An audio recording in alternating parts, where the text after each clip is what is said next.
नमस्कार, परभणी न्यूजमध्ये आपलं स्वागत करतो। मी दिलीप बनकर। पाहूया आजच्या ठळक घडामोडी।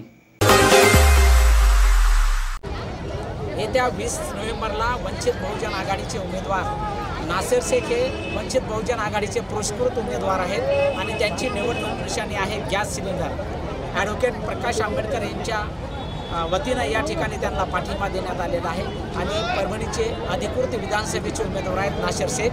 या ठिकाणी वंचित बहुजन आघाडीच्या मोठ्या प्रमाणात महिला आलेल्या आहेत आणि आज त्यांची भव्य रॅली या ठिकाणी निघत आहे। या रॅलीमध्ये सहभागी या महिला आहेत, काय सांगतात माध्यमाशी आपण त्यांच्याशी जाणून घेऊ। बोला, नाव सांगा। आपण आज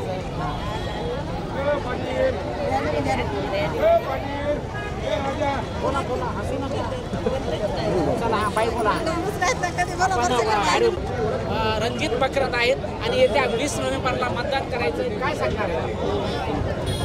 ही 2024 ची लढाई म्हणजे प्रस्थापित विरुद्ध विस्थापित लोकांची लढाई आहे। याच्यामध्ये प्रस्थापित लोकांनी 70 वर्षापासून देशावर राज्य केलेलं आहे।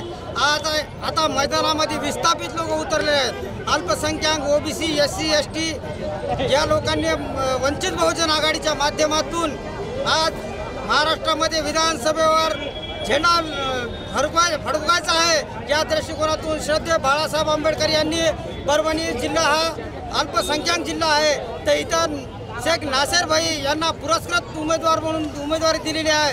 तर इथं अल्पसंख्याक, एससी, एसटी आणि ओबीसी मोठ्या संख्येनं शेख नासेर भाई यांच्या सोबत असल्यामुळं हा लढा आम्ही लढणार आहोत आणि वंचित बहुजन आघाडीचा पुरस्कृत उमेदवार शेख नासेर भाई यांना आम्ही विधानसभेत पाठवणार आहोत आणि परभणी शहरामध्ये, परभणी विधानसभेमध्ये वंचितचा झेंडा फडकणार आहे, हा ठाम विश्वासानं मी सांगत आहे। वंचित बहुजन आघाडीत माझं नाव बाळासाहेब प्रभाकर पाईकराव आहे। इथे जरूर समुदायाला आहे वंचित बहुजन आघाडीच्या सगळे कार्यकर्ते व समाज वंचित बहुजन बाळासाहेब आंबेडकर यांच्याकडे बघून आलेला आहे आणि येणाऱ्या 20 तारखेला शेख नासेर यांना प्रचंड मताने विजय करा।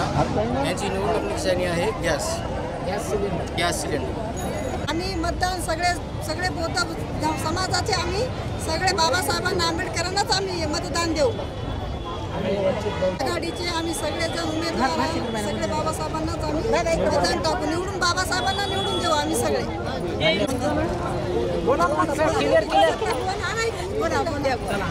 आम्ही पक्षालाच मतदान करू, बाळासाहेबाला आम्ही कधीच बेईमान होणार नाही, तर आतापासून काही बेईमान झालो नाही, पण आम्ही बाळासाहेबाला पाठिंबा देणार। आमचं मत बाळासाहेबालाच आहे, आतापासून काही आहे ना, आता इथूनही बी आम्ही त्यालाच देणार आहे। नासेर भाई यांच्या नेतृत्वाखाली वंचित बहुजन आघाडी यांच्या नेतृत्वाखाली आम्ही रवी भांगे यांच्या नेतृत्वाने आम्ही इथे सर्वजण जमा झालेलो आहेत।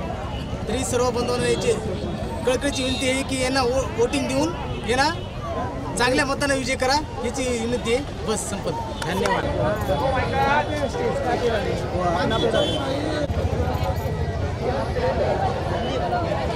वंचित बहुजन आघाडीचा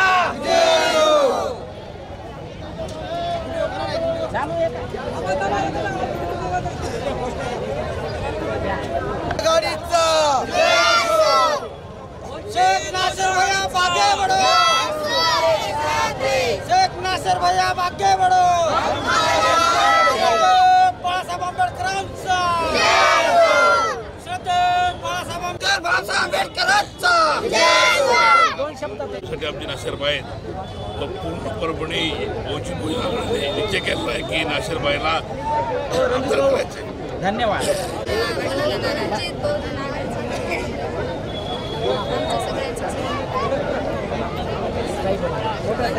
मोठ्या संख्येने विजय होणार आहे आणि त्याचा विजय होणारच आहे वंचित बहुजन आघाडीचा। विजय होणार आणि आम्ही सिलेंडरलाच मतदान करणार। धन्यवाद। थोडं सरका उभा राहा। वंचित बहुजन आघाडीचा विजय असू, येणाऱ्या 20 तारखेला येऊन येणार कोण? वंचितशिवाय दुसरं कोण. शेख नासेर सरांच्यासाठी आपण या ठिकाणी या मैदानामध्ये आपण सर्वच महिला सगळे जमलेलो आहोत. श्रद्धेय बाळासाहेब आंबेडकर यांनी त्यांना पुरस्कृत अशी उमेदवारी दिलेली आहे आणि मला सगळ्यांना आव्हान करायचे आहे की आपण सगळ्यांनी एका मताने त्यांना निवडून द्यायचे आहे. आणि त्यांची निशाणी आहे गॅस सिलेंडर. गॅस सिलेंडरला विसरायचं नाही. गॅस सिलेंडरच्या समोर बटन दाबून त्यांना विजय मिळवून द्यायचा आहे. आणि त्या येणाऱ्या 20 तारखेला आपण भरघोस मतदान करून त्यांना विजय प्राप्त करून द्यायचा आहे आणि वंचित बहुजन आघाडीची सत्ता आपल्याला आणायची आहे. जसं की गॅस शेगडीवर एखादी भाकरी भाजत असताना ती जर खूप करपू लागली तर आपण काय करतो तर त्या भाकरी पलटतो. तशी आपल्याला ही प्रस्थापित जी सत्ता आहे ती आपल्याला बदलायची आहे. म्हणजेच वंचितांची सत्ता आणायची आहे. तर ते बाळासाहेबांचं स्वप्न आपल्याला पूर्ण करायचं आहे. म्हणून मी सर्व जनतेला आवाहन करते की यावेळेस गॅस सिलेंडर या निशाणीला आपण निशाणीच्या वर बटन दाबून नासेर शेख यांना आपण यश प्राप्त करून देसाल अशी आशा व्यक्त करते. चला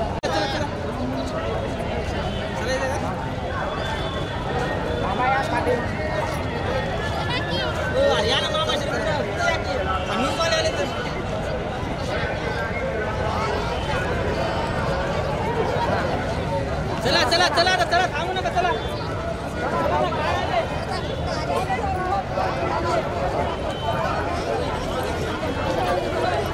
परभणी विधानसभा मतदार समिति वंचित बहुजन आघाड़ी के उम्मीदवार साफ सुथरे किरदार वाले और विधायक उम्मीदवार जनाब नासिर शरीफ शेख जी को अपनी सीट की ओर लेकर कामयाब बनाएंगे। प्रगति की निशानी गैस सिलेंडर, विकास की निशानी गैस सिलेंडर आप सभी के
प्राधान्य काम करेल, ज्यामधून शेती व शेतकऱ्यांना फायदा तर होईलच, परंतु त्यातून रोजगार निर्मिती होईल. पर्यायाने बाहेर विकास रोजगारासाठी जाणाऱ्या तरुणांना आपल्या रोजगार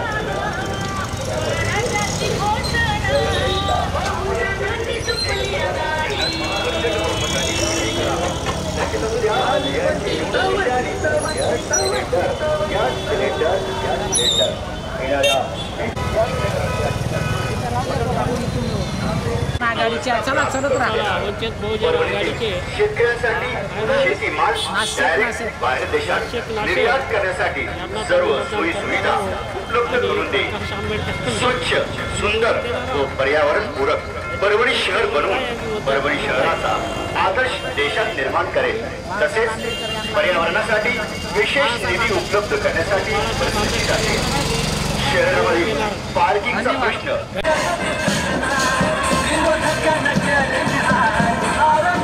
उर्दू शाळा पुन्हा सुरू करण्याचा प्रयत्न करेल. हा प्रयत्न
व्हाइट में 1 करोड़, ब्लैक में 1 करोड़ और व्हाइट में 50 लाख रुपए, ये इनकी लूट। और मेडिकल कॉलेज के अंदर अपने परभणी का जो दवाखाने का हाल है ये सबको मालूम है। सर्जन नहीं, डॉक्टर नहीं, टाइम पे दवाएं नहीं। जो SC ST OBC ची बात फक्त वंचित बहुजन आघाडी करत आहे। SC ST OBC आणि मायनॉरिटीची बात फक्त ही वंचित बहुजन आघाडी करत आहे। ST OBC मायनॉरिटीची बात फक्त बाळासाहेब। माझा जय शिवराय, जय भीम, जय हिंद, जय संविधान, जय वंचित बहुजन आघाडी। आज आपल्या परभणी विधानसभा मतदारसंघाची या परभणी शहरातून भव्य अशी रॅली निघालेली आहे। ही रॅली यासाठी काढण्यात आलेली आहे की आपल्या परभणी मतदार विधानसभाचे वंचित बहुजन आघाडीचे पुरस्कृत उमेदवार आदरणीय सामाजिक कार्यकर्ते, सामाजिक कार्यामध्ये त्यांचा खूप मोठा वाटा आहे। गोरगरिबाची जाण ठेवून ते कार्य करणारे असे धडाडीचे नेतृत्व आदरणीय नासेर शरीफ शेख यांच्या प्रचारार्थ यांना निवडून आणण्यासाठी आज आपण इथे ही छोटेखानी सभा घेण्यात आलेली आहे। मुस्लिम बांधवांच्या SC ST OBC जे काही 18 पकड जाती आहे त्या 18 पकड जातीला सोबत घेऊन काम करणारा जो एकमेव नेता आहे ते आमचे श्रद्धेय बाळासाहेब आंबेडकर हेच आहेत। आणि ही सर्वांची जाण ठेवून आपल्याला जो परभणीला जो उमेदवार दिलेला आहे त्या उमेदवाराला आपल्याला बहुसंख्य मताने निवडून द्यायचं आहे आपल्या परभणीच्या विकासासाठी, त्याचप्रमाणे आपल्या मायमाऊलीच्या रक्षणासाठी। ही जी आजची शैक्षणिक परिस्थिती आहे आपल्या परभणी जिल्ह्याची किंवा परभणी शहरामध्ये शैक्षणिक व्यवस्था अतिशय बिकट झालेली आहे। या शैक्षणिक व्यवस्था उंचावण्यासाठी आपल्याला माननीय शेख शरीफ यांनाच निवडून आणायचं आहे। त्याचप्रमाणे पूर्ण परभणी म्हणजे बाहेरचा एरिया बर का, बाहेरचा एरिया म्हणजे ज्या एरियामध्ये मुस्लिम आणि आपले जे बहुजन लोक राहतात, खालचे असे लोक राहतात त्या किंवा आणि येणाऱ्या काळात आपल्याला कोणाला मतदान करायचंय ते ठरवा। अरे तुमच्या 11 नंबरचं बटन गॅस सिलेंडर तुमच्या घरात असेलच, जाते वेळेस त्याच्याकडे बघून जा नाहीतर स्फोट होईल। जय भीम। थोडस गीत सादर करत आहे। भीमराया तुझ्या घराण्याला, भीमराया तुझ्या घराण्याला कधी बैमान होणार नाही. भीमराया भीमराया भीमराया तुझ्या घराण्याला कधी बैमान होणार नाही. तुझ्या नातवाच्या पक्षाला सोडून, तुझ्या नातवाच्या पक्षाला सोडून दुसऱ्या पक्षात जाणार नाही. तुझ्या नातवाच्या पक्षाला सोडून दुसऱ्या पक्षात जाणार नाही. जय भीम. भारतरत्न डॉक्टर बाबासाहेब आंबेडकर, छत्रपती शिवाजी महाराज, शाहू महाराज, अण्णाभाऊ साठे आणि सर्वच महापुरुषांना मी या ठिकाणी अभिवादन करतो. या वंचित बहुजन आघाडीच्या या ठिकाणी प्रचंड प्रमाणात माय माऊल्या या ठिकाणी आल्यात. सर्वप्रथम मी त्यांचे आभार मानतो. त्यांना मी माझा क्रांतिकारी जय भीम करतो. ज्या माझ्या मुस्लिम महिला आल्यात त्यांनाही मी मानाचा जय भीम करतो. या ठिकाणी 20 तारखेला आपल्याला मतदान करायचं आहे. वंचित बहुजन आघाडीचे उमेदवार नासर शेख या ठिकाणी आदरणीय बाळासाहेब आंबेडकरांनी उमेदवार दिलेले आहेत. या ठिकाणी सोशल मीडियातून अनेक प्रकारच्या अफवा पसरवल्या जात आहेत की वंचित बहुजन आघाडीचा उमेदवार हा मिळाले झाला. वंचित बहुजन आघाडीचा उमेदवार मिळाले झालेला नाही. आज या ठिकाणी प्रचाराच्या रॅलीमधून दाखवून दिलेला आहे. माझ्या मावल्यांनो, जे आपल्या आजूबाजूचे शेजारी असतील, जे आपले शेजारी असतील, पाहुणे असतील, यांनी सर्वांनी एक निरोप द्यायचा आहे की आपल्याला या ठिकाणी मतदान फक्त वंचित बहुजन आघाडीला करायचं आहे. या परभणी शहराचे असणारे आमदार 10 वर्षापासून या ठिकाणी राज्य करतात, परंतु या परभणी शहराची अवस्था या ठिकाणी बकार झालेली आहे. खड्ड्यात रस्ते की रस्त्यात खड्डे अशी परिस्थिती झालेली आहे. परभणी शहराची MIDC बकार झालेली आहे. तरुणांच्या हाताला काम नाही. प्रचंड अशी परिस्थिती दयनीय आपल्या परभणी शहराची झालेली आहे. म्हणून माझ्या मावल्यांनो, माझ्या मित्रांनो, त्याच्यावर विश्वास ठेवून इथे जमलेल्या माझ्या बहिणी आणि सगळे भावांनो आणि बालक बालिकांनो, आज या सभेसाठी म्हणजे नासिर भैया यांना श्रद्धेय बाळासाहेब आंबेडकर यांनी उमेदवारी जाहीर केलेली आहे आणि त्यांच्या प्रचारार्थ आपण इथे जमलो आहोत. त्यामुळे मी सर्वप्रथम सर्वांचे अभिनंदन करते, सर्वांचे स्वागत करते आणि सगळ्यांना जय भीम करते. जय भीम. श्रद्धेय बाळासाहेब आंबेडकरांनी नासिर भैयावर विश्वास ठेवून त्यांना जी उमेदवारी दिलेली आहे, त्यांचा विश्वास नासिर भैया तोडणार नाही हे मला ठणकावून सांगायचे आहे. कारण नासिर भैयांनी आपल्याला आज दाखवून दिलेले आहे. आपण शिवाजी कॉर्नर पासून या ठिकाणी या अपना कॉर्नर या ठिकाणी पायी चालून रॅली त्यांनी आपल्याला विश्वासात घेतलेला आहे. आपल्याला फक्त एकच करायचं आहे की श्रद्धेय बाळासाहेब आंबेडकर आजारी असताना म्हणजे ते ICU मध्ये असताना त्यांनी आपल्या सर्व जनतेला आवाहन केलेलं आहे आणि ते म्हणतात की आपल्याला वंचित बहुजन आघाडीची सत्ता आणायची आहे. मला माय मावल्यांना आणि सगळ्यांना इथं हा प्रश्न करायचा आहे, जर आपण गॅसवर जर भाकरी टाकत असलो आणि गॅस भाकरी टाकत असताना ती भाकरी जर जळत असली तर आपण काय करणार आहोत? मला माहित आहे की ती भाकरी जळत असली तर आपण काय करतो? ती उलटी करतो. मला हेच सांगायचं आहे की आतापर्यंत जे प्रस्थापित पक्ष आहेत त्यांनी आपले सर्व मन आपले जाळून टाकलेले आहेत. आपल्याला वेदना दिलेल्या आहेत. आपल्या माय बहिणी सुरक्षित नाही आहेत. तसेच आपल्याला शिक्षण नाही. मुलांना KG to PG जे शिक्षण असतं ते सर्व महागडं करून टाकलेलं आहे.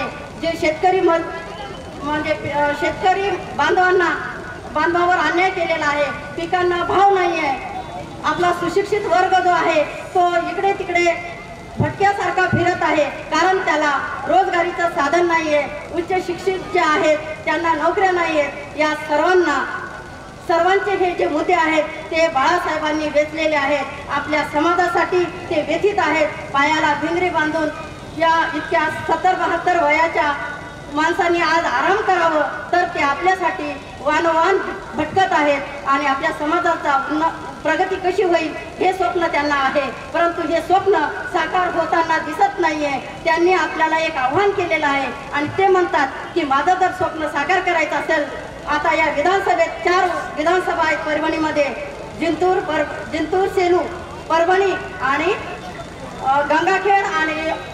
गंगाखेड पाथरी या 4ही ठिकाणी आपले उमेदवार सक्षम आहेत. आपण आज नासेर भैयाला म्हणजेच 11 नंबरचं बटन दाबून गॅस सिलेंडरला मतदान करसान अशी मी विनंती करते. आणि जी काही आपली पोळी जळत होती ती आपल्याला पलटी पाडायची आहे, म्हणजे प्रस्थापित पक्षाची सत्ता घालून आपल्याला वंचित बहुजन आघाडीची सत्ता आणायची आहे. माझ्या मायमावल्यांना मला ही विनंती करायची आहे की त्यांनी आपल्याला लालूच दाखवून 1,500 रुपये दिलेले आहेत, हे काही कामाचे नाही आहेत. आता तर ती स्कीम बंद झालेली आहे, म्हणजे फक्त आवळा देऊन कवळा काढायचा अशी या सरकारची एक म्हणजे सवय आहे. डॉक्टर बाबासाहेब आंबेडकरांचे नातू मात्र असे लालूच दाखवत नाही, तर ते खरोखर आपल्याला सत्तेमध्ये आणण्याचा प्रयत्न करत आहेत.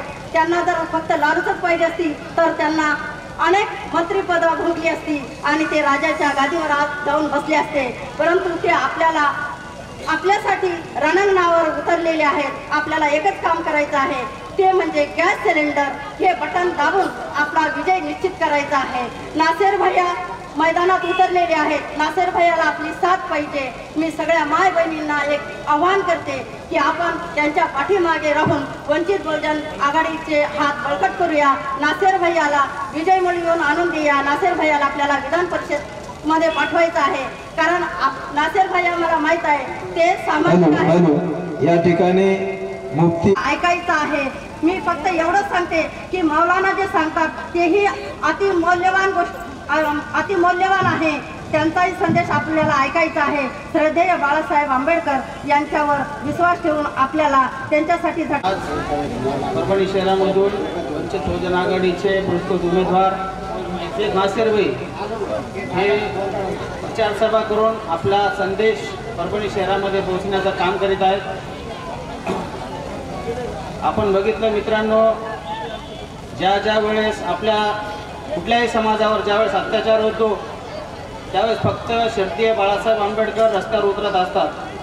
ज्यावेळेस मुस्लिम समाजाचा विषय आला, सीएचा विषय आला, त्यावेळेस शर्तीय बाळासाहेब आंबेडकर रस्त्यावर उतरून त्यांच्या पाठीशी खंबीरपणे उभे राहिले. तर या शासनाला जाग आली की आता आपण यांच्या पाठीशी लागणं काही अर्थ नाहीये. ज्यावेळेस संविधान बदलण्याचा विषय आला त्यावेळेस आपण मुंबईमध्ये बघितलं असेल, आझाद मैदान आहे, तिथं कमीत कमी 10 लाख लोकसंख्या बसण्याची एवढं मोठं मैदान आहे ते. त्या मैदानामध्ये संविधान बदलण्याचा विषय आला त्यावेळेस शर्तीय बाळासाहेब आंबेडकरांनी महाराष्ट्राला हाक पुकारली. 10 लाख तर सोडा, तिथल्या मुंबईच्या रस्त्यावर कुठल्या जागा बसायला उरली नव्हती. एवढा मोठा संदेश हे दिल्लीपर्यंत गेला. दिल्ली हादरली. अरे नाही, महाराष्ट्रामध्ये आपला बाप आहे आणि ते बाप म्हणजे फक्त शर्तीय बाळासाहेब आंबेडकर. ज्यावेळेस ओबीसी समाजावर अत्याचार सुरू झाला, आरक्षण मिटवण्याचा विषय आला, त्यावेळेस फक्त शर्तीय बाळासाहेब आंबेडकर रस्त्यावर उतरले आणि आरक्षण यात्रा सुरू केली. 3500 किलोमीटरचा पायापाठ केला त्यानं. त्यावेळेस ओबीसी समाजानं त्यांच्या बळकट पाठीशी उभे राहण्याचं काम केलं. इथल्या महाराष्ट्र शासनाला जाग आली, अरे नाही, यांच्या पाठीमागे बी आंबेडकरवादी उभा आहे. मित्रांनो, एक गोष्ट लक्षात ठेवा, माझ्या सगळ्या माया माता भगिनींना विनंती, आपण कृपया 5 मिनिटं बसावे. आपले उमेदवार ज्या वेळेस बोलतील ना, फक्त 5 मिनिटाचा वेळ घेतो, जास्त बोलत नाही. कृपया सगळ्याला विनंती, आपण खाली बसावे. सगळ्या माझ्या माता बहिणीला विनंती करतो, उमेदवार विकल्या गेला. अरे त्या उमेदवाराला इलेक्शन लढवायचंच नव्हतं, इलेक्शन कसं लढतात माहीतच नव्हतं, म्हणून पाळवाटा काढण्याचे मार्ग असतात. आपल्याला सक्षम उमेदवार पाहिजे होता, सुशिक्षित पाहिजे होता, शिक्षित पाहिजेत होता. त्यामुळं आपल्याला परभणी शहरामधून आपल्या परभणीच्या लोकांना विषय पडला होता, प्रश्न पडला होता, वंचित लोकांना प्रश्न पडला होता, ओबीसीना प्रश्न पडला होता, अनेक समाज बांधवांना विषय पडला होता की मी मतदान कोणाला करू. तर आम्ही सर्व वंचित बहुजन आघाडीच्या कार्यकर्त्यांनी निर्णय घेतला, शेख नासेर हे भाई आपल्याला एक सक्षम उमेदवार आहेत. त्यामुळं आम्ही हा बाळासाहेबांना संदेश पाटीलला बाळासाहेबांनी त्याची पूर्ण पूर्तता घेतली आणि ते म्हणले की शेख नासेर भाई वंचित बहुजन आघाडीच्या सिलेंडरच्या गॅसवर लढण्यासाठी सक्षम आहेत. पायाला चक्री लावून दर दर फिरवतो कशासाठी? त्यांच्या स्वतःसाठी. अरे त्याने जर एक हाक पुकारली का मला मंत्रिमंडळात पद पाहिजे, केंद्रीय मंत्र्यात पद पाहिजे, ते एक फोन, फक्त एक फोन बाळासाहेबांना म्हणाल त्या पद मिळू शकतंय. पण तुमच्या आमच्यासाठी लढणे हवा तर कोणाचे लाचार नाही होणार बाळासाहेब, कोणत्या पदाला लाचार होणार नाही. त्यासाठी आपल्यासाठी बाळासाहेब स्वतः आपल्या हक्काची लढाई देत आहेत. त्यासाठी आपण सर्वांनी कृपा करून येणाऱ्या 20 तारखेला 11 नंबरचं बटन आहे गॅस सिलेंडर, कृपया आपण सर्वांनी ते बटन दाबून शेख नासेर भाईला विजय करावं. मी या माध्यमातून या संदेशात निवडणूक लढवत आहे. माझा विचार कुठलाही निवडणुकीचा नव्हता, पण 5 तारखेला मला कळालं 10 दिवसाचा माझा प्रचार आहे. 10 दिवसामध्ये मी प्रचार यंत्रणा हे राबवलेली आहे. त्यामुळं मी तुम्हाला सांगतो, परभणी शहरामध्ये जे काय मागच्या 10-20 वर्षापासून विकास झालेला आहे ते विकासाला पाहता मला वाटत नाही की जे आता जे उमेदवार उभा राहिलेले ते निवडणूक लढवून जिंकून येण्याच्या लायकीचे आहेत. हे उमेदवार, एक उमेदवार तर नवीन आहे, ठीक, फर्स्ट टाइम आहे, पण जे आपले जुने उमेदवार सध्या आहेत त्यांनी शहरासाठी काय केलेलं आहे सर्व परभणीकरांना माहित आहे. जिकडे तिकडे आपण जातो तर आपल्याला सर्वप्रथम धूळ, रोड, रस्ते, नाल्या हे तर सर्व आहे, ते बेसिकच गोष्टी आहेत. ह्या सर्व आपण पाहता आपल्याला ह्याच्यानंतर त्यांना मतदान करायचं की नाही ह्याचा आपण कुठे ना कुठे विचार करायला पाहिजे. आणि विशेष म्हणजे जे आम्ही मॅनिफेस्टो तयार केलेला आहे त्याच्यामध्ये माझ्या मुस्लिम बांधवासाठी मी सुरुवातीपासून सांगतो, कारण मी त्या जमातीमधून येतो, समाजमधून येतो. मेरे मुसलमान भाइयों के लिए मैं कहना चाहता हूँ कि एक मुस्लिम आदमी अगर कभी यहाँ से चुन के आ सकता है तो हमारे लिए ये जो बाकी के जो अभी जो एग्जिस्टिंग एमएलए है उन्होंने हमारे लिए क्या किया है, मुस्लिम समाज के लिए क्या किया है, तो उसलिए मैं आपको बताना चाहता हूं कि एक मुस्लिम एमएलए अगर कभी होता है वो क्या करता हूं. हमारे परभणी में वक्फ की जो जमीनें हैं, वक्फ की जमीनें खाली पड़ी है, उसके लिए हमने हमारे मैनिफेस्टो में, इसमें हमारे मैनिफेस्टो में बताया है कि जो हमारे जो व्यापारी है मुस्लिम छोटे, जिसकी टोपियों की दुकान है, गमजे की दुकान है, जिसकी कपड़ों की दुकानें हैं, इनके लिए रेंट ज़्यादा है तो हम वो जगह पे कॉम्प्लेक्स भी बना सकते हैं मुस्लिमों के लिए. और जो हमारे मस्जिदों के मुफ्ती है उनके लिए हम क्वार्टर बनाने का भी इसमें मेरे मैनिफेस्टो में बोला है. वक्फ बोर्ड की काफ़ी ज़मीन है हमारे इमामों के लिए, हमारे मौलवियों के लिए रहने के लिए. वक्फ के जगह पे हम माइनॉरिटी के फंड के अंदर फंड उपलब्ध करके मुस्लिम भाइयों के लिए हम क्वार्टर भी इसमें बना सकते, ऐसा प्रोविजन रहता. बट उसके लिए किसका दिल धड़केगा? मुस्लिम का ही. दूसरे एमएलए के लिए वो क्यों करेंगे? उनको क्या जरूरत पड़ी है? अब शादी खाने के लिए हम बोला जाए तो वो लोग क्यों करेंगे? वो लोग नहीं करेंगे ना, उनको क्या लेना देना. वो सिर्फ 20 तारीख तक आपके है, 20 तारीख के बाद आपके नहीं है. आज अगर के भी शहर में कुछ प्रॉब्लम होता है, जात की बात आई तो मुस्लिम के लिए खड़ेगा, दूसरे जात का नहीं खड़ेगा. ये मेरे भाइयों को समझना चाहिए. पिछले अपन 15-20 साल से जो देख रहे हैं, हम पूरे तहे दिल से लोकसभा में हमने हमारे खासदार को मतदान किया है. बट जब वक्फ बिल का विषय आया तो वहां से वो बिल को विरोध करने के अलावा उन्होंने वॉकआउट कर गए वहां से. मतलब उनको वो बिल से भी कोई लेना देना नहीं, हमारे वोट से है. तो हिस्ट्री देखा जाए परभणी का तो मुझे नहीं लगता कि अब मैं तो पैसों के लिए यहाँ पर नहीं आया हूँ, मैं व्यापारी हूँ, मेरा सब कुछ ठीक ठाक है. मैं तो बोल रहा हूँ जो एमएलए होने के बाद जो फंड जो ये जो मिलता है, फंड नहीं बोलेंगे उसको, मानधन जो मिलता है, मानधन, वो चुन के आने के बाद मैं तो 5 साल के लिए उलेमा के लिए हदिया के तौर पे वो देना चाहता हूँ, डिक्लेयर करना चाहता हूँ, लिख के भी देना चाहता हूँ। कोई ऐसा कर सकता है कि मैं पूछना चाहता हूँ अपने मुस्लिम भाई से कि जो वो एमएलए को वोट करना चाह रहे हैं, जो कुछ जन लोगों के लिए वो वोट करना चाह रहे हैं उस एमएलए के लिए, वो अगर के भी लिख के देता है क्या कि उसका 5 साल का जो मानधन है वो मुस्लिम समाज के लिए लगाएगा, या फिर वो मस्जिद के इमामों के लिए, जिस विचारों के लिए, मस्जिद इमामों के लिए। अब मस्जिदों का जो विषय है हमारे यहाँ पर 300-350 मस्जिद है, और रजिस्टर मस्जिद से सिर्फ यहाँ पर कितने रजिस्टर मस्जिद है? यहाँ पर सिर्फ रजिस्टर 3 से 4 मस्जिदें हैं।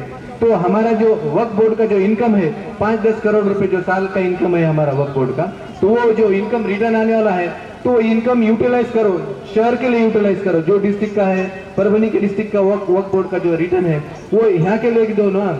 अब जो मौलाना के लिए जो है, इमाम के लिए 5,000 रुपये महीना, बाकी वो कहाँ से घर चलेंगे? वो बच्चे वगैरह पढ़ा के उनको वहाँ से इनकम चालू होता है, उनकी इमामत चलती।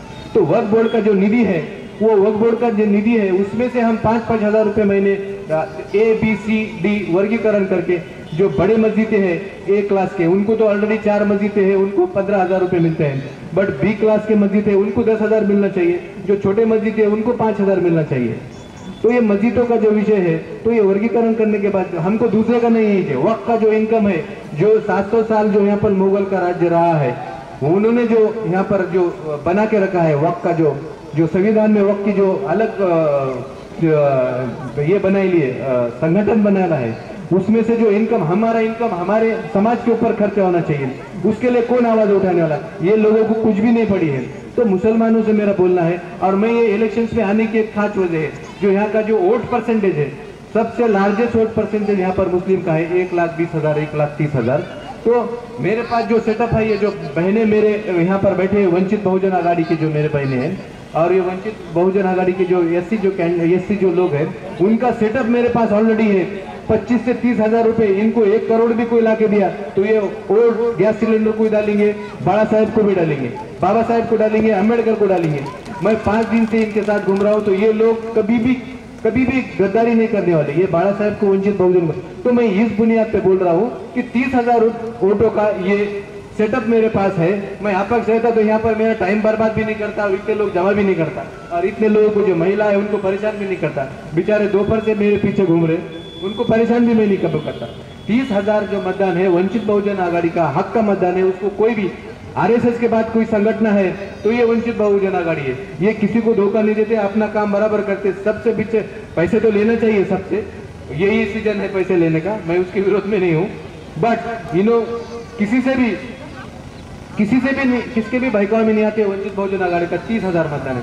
और जो पिछले 14 महीने से जो हालात चल रही है मराठा और ओबीसी का जो है, तो उसमें से 14 महीने में ओबीसी लोगों का और मराठा का इतना प्रॉब्लम हुआ है।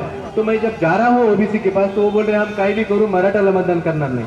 जो 50-100 जो लोग हैं, जो वो जाके कुछ मैनेज वगैरह होके जो पुडारीपना कर रहे हो जो लोग हैं, उनको अगर कभी छोड़े तो डायरेक्ट जो ओबीसी है वो डायरेक्ट मतदान वंचित बहुजन आघाड़ी को करने के लिए तैयार है। तो 5-25 हज़ार हो, 20-30 हज़ार हो, हर बार हमारा 20 साल का इतिहास देखिए मुसलमानों का, हम तड़प रहे हैं कि मुस्लिम उम्मीदवार मुस्लिम कोई आदमी चुन के आना चाहिए। पिछले 20 सालों से हमारी परिस्थिति ऐसी नहीं थी, बट इस साल हमारी परिस्थिति, हमारी शुरुआत 40,000 से हो रही है। हम 0 से कर रहे थे, पहले लोगों ने भी मेहनत करे, बहुत अच्छी तरह से लोग एक हो गए मुस्लिम भाई। बट इस बार मेरी इसलिए तड़प है मेरी, सब लोगों से मैं मिल रहा हूँ, 400-500 मौलाना से मिला हूँ, मैं इमामों से मिला हूँ। मैं उनको वही बोल रहा हूँ कि आप जो शुरुआत हो रही तो 40,000 से शुरुआत हो रही, और उसमें आपने भाइयों का टेका अगर कभी मिला 5-25 हज़ार का, तो मैं बताता हूँ निश्चितपणे हमारा विजय होगा, इसमें से फतेह हमारी होगी। ये मेरे मुस्लिम भाइयों से मैं दिल तोड़ के बोल रहा हूँ। मैं कुछ पैसे कमाने को नहीं आया हूँ। मुझे लगता है कि आप उनको पूछो जिसको आप मतदान करना चाह रहे, तो उन्होंने कर रहे क्या? अरे भाई वो कहीं को मस्जिद को डेवलप करेगा, कहीं को पगार देगा, कहीं को किसको उसको क्या पड़ी है।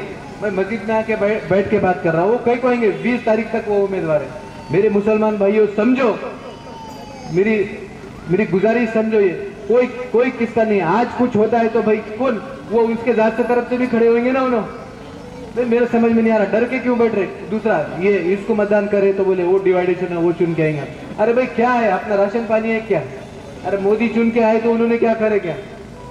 सब तो जब बराबर सिस्टम बराबर चलती है, ऑफिसर लॉबी काम करती रहती है, ये सिर्फ डराने की बातें हैं, ऐसा कुछ भी नहीं होता। पानी में मुझे फेंके तो देखो, जिया तो जिया, नहीं तो मरा। पहले डर बता रहे, मैं मेरी मीटिंग हो रही मौलाना से, कुछ 10-20 मौलाना है, वो बोल रहे अरे वोट डिवाइड होंगे, वोट डिवाइड होंगे। यार कहीं के वोट डिवाइड, तुम्हारे पास 1,20,000 का सेटअप है ना, दूसरे मतदान की जरूरत भी नहीं है। तुम ईमानदारी से अगर के बिड़ा तो मुस्लिम एमएलए आता। पर ये सब चीजें करने वाला कौन है? हिंदू एमएलए नहीं करेंगे। मैं जात की बात नहीं करता, सब लोग भी मुझे अब मेरे ऐसे पोस्ट कराए, सिद्धि मारोड़ी कोमटी, बाकी के भी लोग, मैं व्यापारी हूँ, सब में रहता हूँ। अभी देखा जाए पिछले शहर में तो 18,500 झाड़ में लगा हूँ मेरे खुद के पैसे से। 10 साल से काम कर रहा हूँ। सुबह 6 बजे उठ के पूरे डिवाइडर देके और परभनी के पूरे डिवाइडर पे झाड़ हम लगाए, मिट्टी हम डाले, बैठने के लिए सुविधा है, सब तरफ सोशल एक्टिविटीज चालू है। तो नियत काम करने की है, समझो मेरे नियत को, ताकत बताओ। वक्त यही है, इसके पहले भी ऐसा चांस नहीं आया और इसके बाद तो आएगा भी नहीं। जो एक्सीडेंटल हुआ ये सब अल्लाह के तरफ से जो कैलकुलेशन बने हुए हैं, मेरे भाइयों ने थोड़ा सा हाथ बाहर, आधे भी मतदान अगर के भी डाइवर्ट होते हैं तो अपना विजय पक्का है, क्योंकि मेरे पास ये सब सेटअप है और ये पक्का सेटअप है। ये बात को समझो। और अपक्ष में रहता तो कभी भी यहाँ पर नहीं आता, अपक्ष की कोई औकात नहीं रहती। साम्राज्य वाले जो अभी जो बड़े बड़े भी लोग हैं, अपक्ष खड़े रहे तो 4,000, 5,000, 2,000 की उनकी औकात रहती है। अपक्ष में कभी अभी चुन के नहीं आता। वंचित बहुजन आघाड़ी ये बोल के मैं ये स्टेज पे हूँ, नहीं तो मेरा टाइम बर्बाद करने वाला नहीं, मेरे पैसे बर्बाद करने वाला नहीं। कुछ तो भी विजन दिख रहा सामने, कैलकुलेशन बैठ रहे, खुदा की तरफ की बात है। शुरुआत 0 से होती थी, आप 40 से हो रही, ये समझो। और थोड़ा सा टेके की जरूरत है। फिर 23 तारीख के बाद आप देखना शहर का क्या है। और मेरे बारे में मालूमात लेके मतदान करो। मैं अभी तक किसी को गाली नहीं दिया, कोई मुझे नहीं दिया, मेरा सिंगल दुश्मन नहीं है मेरे जिंदगी में, ना मेरे ऊपर कोई क्रिमिनल केस या एनसीबी दाखिल है। जो भी बोलता हूं वो करता हूं। और 23 तारीख के बाद मैं मेरा नहीं रहूंगा, मैं समाज का रहूंगा, इतना ही बोलूंगा। समय कम है, मेरे बहने बहुत देर से इंतजार कर रहे घर पे जाने का, खाना बनाने का टाइम हुआ, मेरे भाई भी है। मुफ्ती साहब आप थोड़ा सा हमको मार्गदर्शन। जिस वक्त मुसलमान बच्चों को टीपू सुल्तान शहीद रहमतुल्लाह अलैह के स्टेटस लगाने पर जेल में ठोसा जा रहा था, औरंगजेब आलमगीर रहमतुल्लाह अलैह के मसले पर जेल में ठोसा जा रहा था, उस वक्त किसी बहादुर मर्द ने आवाज उठाई और उनके मजार पर हाजिरी दी। उसका नाम बाला साहेब अम्बेडकर है। और भी बहुत सारी चीजें हैं, बहुत सारी चीजें हैं। मैं मुसलमान भाइयों और बहनों से बहुत अदब के साथ कह रहा हूं, दलित मुस्लिम इत्तेहाद होता है, किसी का बाप भी हमको उंगली लगाना तो बहुत दूर की बात है, तेरी निगाह भी उठाकर नहीं देख सकता। अभी जो यहाँ के हम राहुल पाटिल साहब जो खड़े हुए हैं, उद्धव साहब की पार्टी से यहाँ पर खड़े हुए हैं, उद्धव साहब के क्या कारनामे हैं और वो खुलेआम क्या कहते हैं वो हमको पता है। तकलीफ पहुंचाई, आखिर में बंगाल के मुसलमानों ने उनको जिताकर लोकसभा में भेजा था। समझो आप इस बात को, जरा सोच समझकर फैसला लेना। यही वो अंबेडकर साहब हैं। हमने महाविकास आघाड़ी से 40 सीट मांगी थी, 40 सीट मांगी थी, जबकि हमने लोकसभा में झाड़ कर वोट दिया और अंबेडकर साहब ने बगैर मांगे के 20 से 21 मुस्लिम उम्मीदवार हमको दिए। लोग कहते हैं कि बीजेपी आती, कैसे बीजेपी आएंगी? 1,21,000 जहां वोट मुत्तहिदा तौर पे पड़ेंगे, ओबीसी वोट पड़ेंगे, एससी वोट पड़ेंगे, दलितों की वोट पड़ेंगे, मराठा भाइयों की वोट पड़ेंगे, कहां से बीजेपी निकलेंगी? मैं और आप सब मिलकर एक को ताकत लगा रहे हैं तो दूसरी तरफ ताकत कैसे चली जाएंगी? और नासिर शरीफ साहब जिन्होंने 18,000 पेड़ और दरख्त लगाए हैं, इनका समाजी काम है, हालांकि इनके दिल में भी नहीं था कि इनको खड़े होना है। आप अपने उम्मीदवार को मत भूलिए और इस मौके को आप अपने हाथ से जाने मत दीजिए। मुसलमानों में हर वक्त हर समय में एक बात कह रहा हूं, तुम बादशाह अगर नहीं बन सकते तो तुम्हारे बगैर भी कोई बादशाह नहीं बन सकता। तुमको फैसला सही लेने की जरूरत है। अपने दिमाग को संजीदगी के साथ ठंडे दिलो दिमाग से मुस्लिम भाइयों और बहनों से गुजारिश करता हूं, क्या फैसला लें अपने हिसाब से लें, लेकिन अपने मकाम के हिसाब से आप फैसला लें। आप जल्दबाजी मत करो।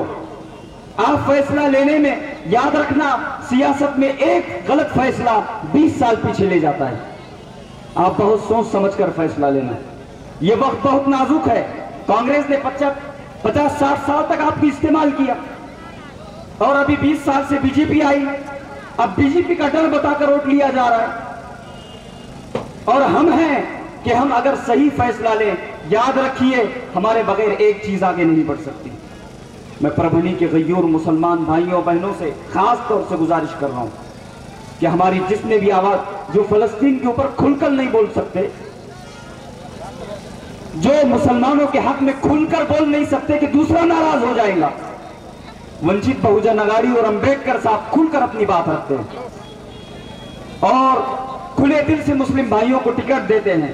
हमको इसका फायदा उठाना चाहिए और मुत्तहिद होकर अगर हम प्लेटफॉर्म पे आएंगे इसका फायदा होगा। दूसरी बात, हजरत मौलाना सज्जाद नोमानी साहब ने 5-6 जगह पर वंचित बहुजन आघाड़ी की तायीद भी की है। इसका मतलब यह है, विनंती आहे की 5 मिनिट थांबा। इसका मतलब यह है कि वंचित बहुजन आघाड़ी किसी की बी टीम नहीं है। अगर बी टीम होती या दूसरों को फायदा होता, हजरत मौलाना कभी तायीद नहीं करते। आपसे गुजारिश है, सोच समझकर फैसला लीजिए। और 20 नवंबर आपको बोलना है गैस सिलेंडर। 20 नवंबर गैस सिलेंडर, 20 नवंबर गैस सिलेंडर, 20 नवंबर गैस सिलेंडर। बहुत बहुत शुक्रिया, धन्यवाद। परभणी विधानसभा मतदारसंघातील वंचित बहुजन आघाडीचे उत्कृष्ट उमेदवार आदरणीय शेख नाशिरभाई यांची या ठिकाणी वर्चस्व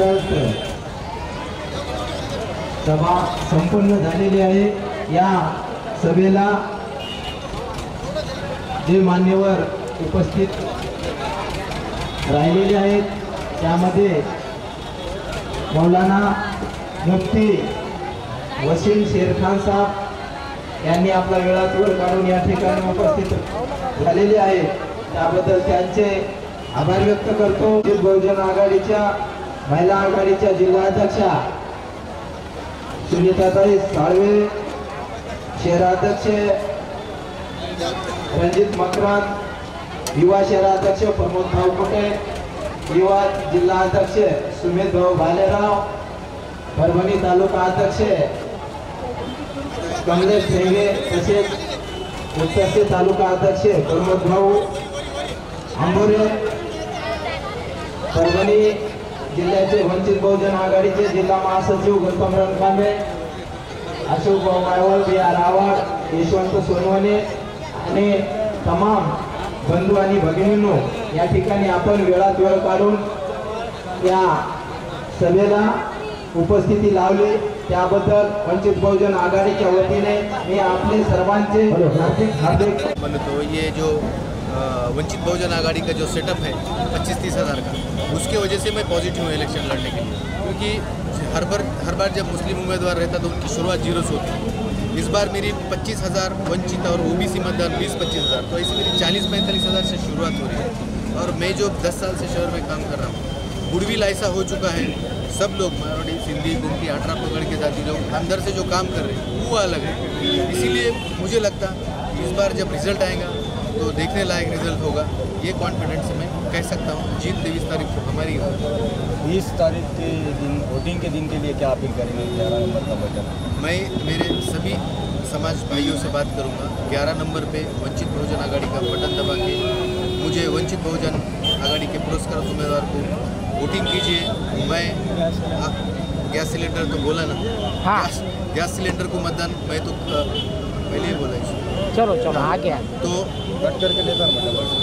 मैं ये सभी मेरे भाइयों से आह्वान करता हूँ कि आने वाले 20 तारीख को 11 नंबर बटन के सामने गैस सिलेंडर का चिन्ह दबाकर मुझे विजय कीजिए। इतनी अपील मैं ये सब मेरे भाइयों से करता हूँ। उसके बाद 23 तारीख के बाद विकास आप आपकी आंखों से देखेंगे। हे बघा, श्रद्धेय बाळासाहेब आंबेडकरांनी पुरस्कृत उमेदवार म्हणून आम्हाला वंचित बहुजन आघाडीचे शेख नासिर दिलेले आहे। परभणीच्या विकासाबद्दल आपल्याला बोलायचं असेल तर परभणी 0% विकासाच्या पाठीमागे आहे। विकास घडवायचा असेल तर माझ्या सर्व ओबीसी बांधवांना, बौद्ध बांधवांना व 18 पगड जाती व मुस्लिम बांधवांना या संदेशातून विनंती करतो व नम्रतेची विनंती करतो की येणाऱ्या 20 तारखेला वंचित बहुजन आघाडीचं 11 नंबरला बटन आहे. पुरस्कृत उमेदवार आमचे शेख नासेर भाई म्हणून इथं उपस्थित आहेत. या चिन्हासमोरील बटन दाबून आपण यांना विजयी करावं एवढंच मी सर्व ओबीसी बांधवांना विनंती करतो. धन्यवाद.